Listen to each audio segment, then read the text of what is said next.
Going out there, I was broke.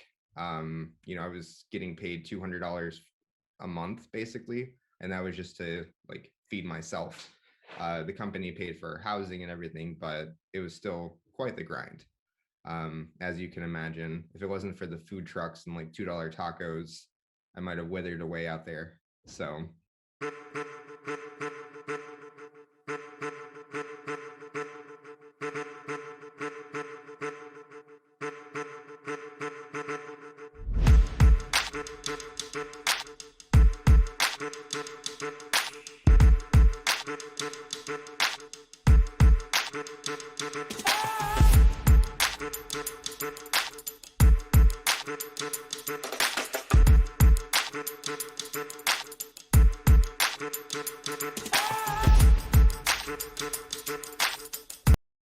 and eventually when I found out about Rap Chat, it led me to, really wanting to get involved with it.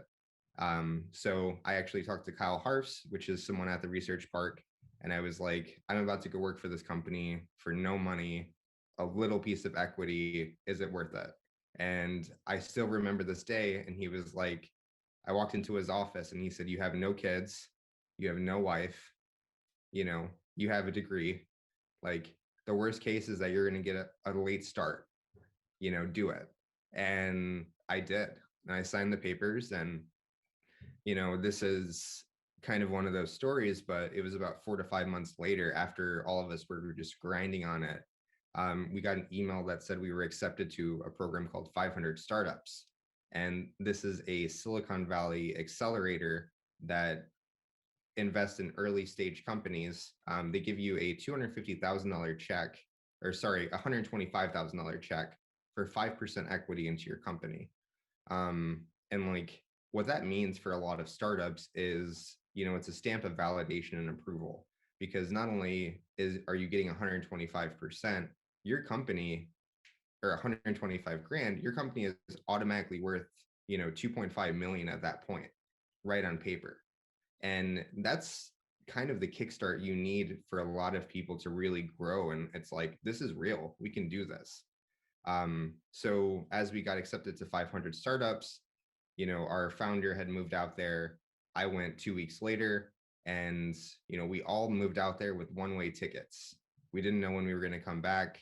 We knew that we had something amazing, and we ended up staying 11 months, going through, you know, it was Mountain View, San Francisco, LA, and Santa Monica. Just trying to meet as many people as we could, try to get as much investment as we could. Um, it's it's a lot different out there. We were living in Mountain View, which was the town that Google is from. So in the small town, probably smaller than Carbondale, you have around 4,000 Google engineers, all making 150K. So the lifestyle and just the cost of living out there is completely different than anything that we would have seen from the Midwest. Um, Going out there, I was broke. I was getting paid $200 a month basically, and that was just to like feed myself. The company paid for housing and everything, but it was still quite the grind.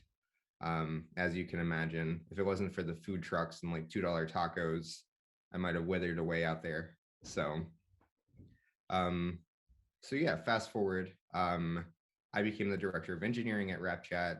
I led development on our Android app, our iOS app, our backend, and our website, all the way through, to our Series A, which we raised 1.75 million. Additionally, raising another million or so, along the line, and then launching our premium service of RapChat Gold a few weeks ago. I'm no longer a part of RapChat. My equity vested. I left. I still advise to some degree, but onto different things now. And for any of you who don't know what that app is, it's an app that lets you freestyle with your friends. It's a social network that allows you to record studio quality songs straight from your iPhone or Android device. You can also upload it to SoundCloud, Facebook, YouTube, Spotify, make money off of it as well, including, I think it's like 10 different audio effects right now. It's a great app. Definitely check it out. We work with industry leading producers to curate hundreds of beats every week. Um, really cool product, but I might be partial. Um, so yeah, fast forward. After leaving Silicon Valley, I went back to SIU Carbondale and I started my company Packer Labs. And I took all of the knowledge that I had from Silicon Valley and wanted to help Southern Illinois businesses start mobile apps. When I created my first app, I had no idea what I was doing. And it took a lot of help from, mentors and from reaching out to professors that I didn't really know at the time, just to get things done. And it was one of the hardest things because I wasted a lot of time simply because I didn't know better. And my thinking was if I was able to bring my expertise and knowledge of scaling an app, internationally back to the Midwest, what could be possible for other people? Um, when I was working at when I was working on Rap Chat before we got funding, I used to I didn't have internet. Like I couldn't afford it. I was pretty poor in college. And I used to work out of the McDonald's by Murdale. I'm not sure if it's still there or not, but I would just go in there, pay the dollar for the tea. I would sit all day using their internet. And I'm sure no one realized that I was working on a multi-million-dollar app at that time. No one asked, of course, no one does, but I'll always remember that. And that's why I think co-working spaces are so important because, you know, there's so many people who have great ideas and who have potential that don't have access to those things. And something as simple as internet, and being able to afford it in a college town, you wouldn't think much of it, but there are others like me and I know it, and I think that's why, SIUC Ventures and SIU Carbondale do a great job at making sure that, these things are accessible for everyone. Um, so with that being said, after Rap Chat took off, after Packer Labs started to, produce some capital, I started consulting for some other companies, which led me to consulting for a company called Ultimate Gaming Championship, which is in the esports space. I helped them build the infrastructure for competitive esports across the collegiate scene. Right now, we're facilitating professional Rocket League for Psionics and the American Heart Association. Um, really interesting project as well.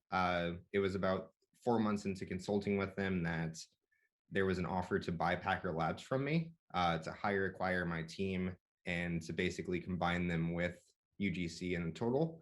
I declined that offer, but I ended up taking the salary and I went to go work for the parent company of UGC, which is Lineup Media Group. So that's why I am involved in quite a few different things. I put a lot of coals in the fire early on, and I was really lucky that they all started to take off. Um, I still actively work on all of it daily. It's constantly juggling something or constantly putting out a fire, but I love it and it doesn't really feel like work to me. I'm starting to see the benefits of momentum, when you start to put in that time and you start to evolve, not from just a personal level, but you start to see your businesses and your skill sets and your networks grow.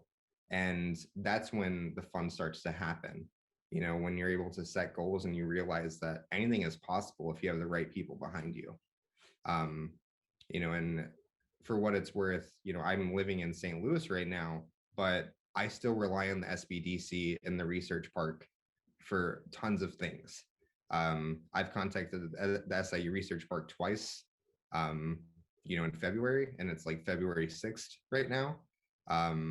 They've been tremendous in helping us get approved for government contractor opportunities. And, I can't stress, like, I would not be here where I am today without the SIU Research Park, in one degree or the other. So, please take advantage of it. I can't stress that enough. So yeah, I guess I didn't necessarily had anything, too specific. I wasn't sure where everyone was at in terms of business and in terms of startups.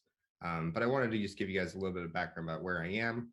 You know, I consider myself a tech entrepreneur, you know, business first. I'm a software engineer by trade, but if it's, you know, related to tech, if it's, you know, about startups, about teams, you know, I live and breathe it.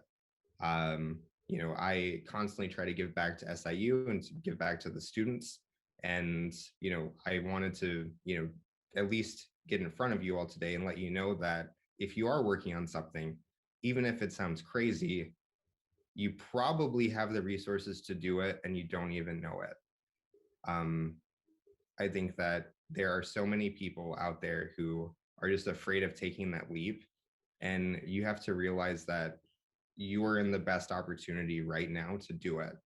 The world has shifted around us where everything has gone digital, and it is so cheap and so affordable to start online businesses these days that, you know, you will spend more on eating out or on clothing than you will on a Shopify membership or marketing or business cards. And if you slowly put, you know, $10 a week back, you're going to have money to invest in yourself. And that's going to be way more than any stock that you can invest in right now.